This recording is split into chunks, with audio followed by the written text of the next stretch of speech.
ఓ highway. రాత్రి సమయం కావడంతో వాహనాల రద్దీ లేదు. ఎలాగూ వెహికల్స్ రావట్లేదు కదా అని ఓ పేద రిక్షావాలా హైవే పైకి రిక్షా తొక్కుకుంటూ వచ్చేశాడు. సరిగ్గా అదే సమయంలో ఓ ట్రక్ శరవేగంగా అట్టే దూసుకొచ్చింది. ట్రక్ డ్రైవర్ రిక్షావాలాను గమనించేంత టైం లేదు. బ్రేక్ వేసేలోపే ప్రమాదం జరిగే పరిస్థితి వచ్చింది. సరిగ్గా అదే సమయంలో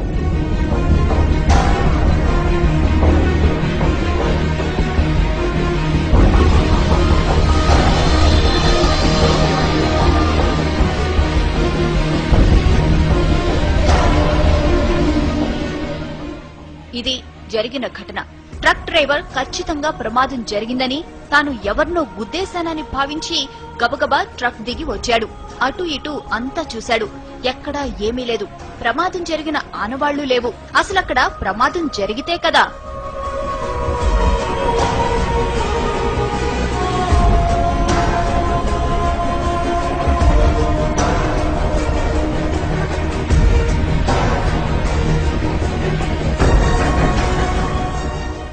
రిక్షావాలాను రక్షించిన అదృశ్య శక్తి అతన్ని రోడ్డు పక్కన విడిచిపెట్టింది.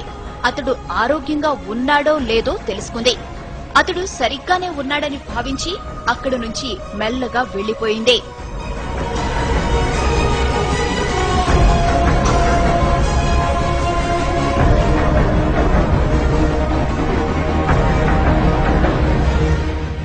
ఇంతకీ ఆమె ఎవరు? అంత వేగంగా ఎలా వచ్చింది? ప్రమాదం జరగకుండా ఎలా అడ్డుకోగలిగింది? ఆమె రాగానే మెరుపు ఎందుకు వచ్చింది? ఇలా ఎన్నో అనుమానాలు, ఎన్నో అంతుచిక్కని ప్రశ్నలు.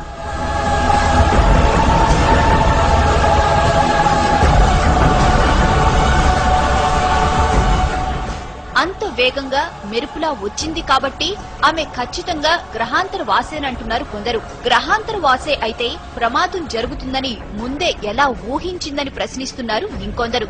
అసలు గ్రహాంతర వాసికి మనిషిని రక్షించాల్సిన అవసరం ఏముందంటున్నారు. పైగా తల వరకు కప్పుకున్న డ్రెస్ కోడ్, నడక, నడత అన్ని మానవుల తరహాలోనే ఉన్నాయి. అందుకే ఆమె గ్రహాంతరవాసి అనేందుకు అవకాశాలు లేవంటున్నారు ఇంకొందరు.